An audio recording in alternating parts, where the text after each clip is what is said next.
this is the steps on how to do a handstand. So if you're like me, you probably saw someone doing a handstand and didn't really, it looked impossible. Like, it looked so easy for them, but where would you even begin? But it is possible. There's just a progression that you need to follow, and then you can do it.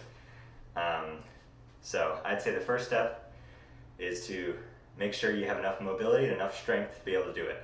Mobility is just stretching, and you do that before every practice. Stretching would be getting into a push-up position. I'll show you vertically, where you'd lean forward just to stretch out your wrists so they're farther forward and more give. And in that same position, you'll move your shoulders up just a little bit, stretch back and forth, side to side, just to make sure you're not going to hurt yourself doing any of these exercises. And make sure to stretch before you practice every single time. So, on to practicing, step 2. There's a couple different things you can do. You can do wall walk-ups. This is another good way to test how much strength you have, is if you can do this.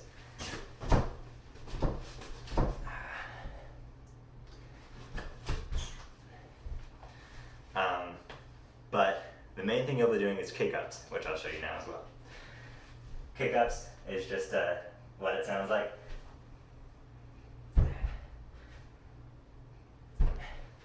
Kicking up with one leg or both legs to find that balance point in the middle there.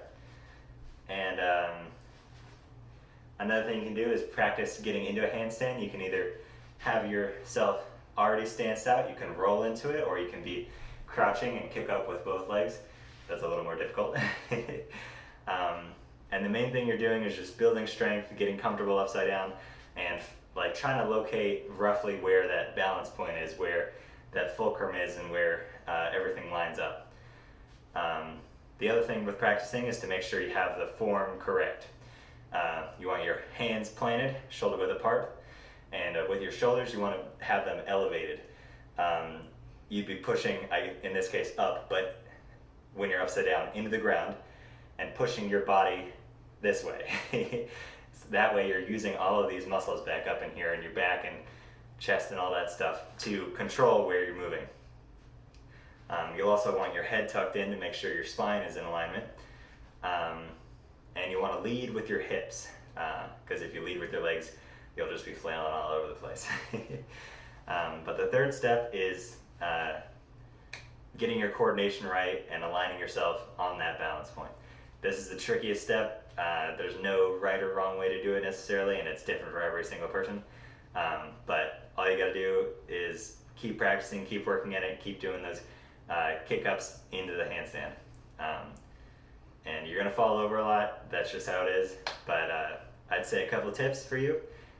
When you're using your hands, you can use even your fingertips. You gotta use your whole hand. It doesn't seem like fingertips would do all that much, but it does. And you can push into the ground to balance yourself and keep yourself steady. Another thing, you want everything engaged, your core and back and all that stuff. Again, you want your head tucked and you want your shoulders all the way up, all the way pushed in.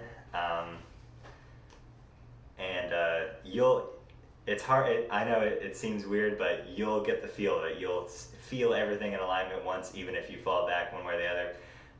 And you'll understand that that's where you want to be. So once you get that feeling, you keep shooting for it, and you'll get there, I promise.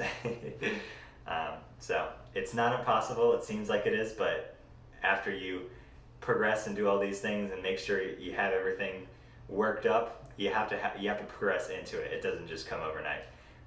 I spent about a month working on it, but you may spend more or less time. But that's how to do a handstand.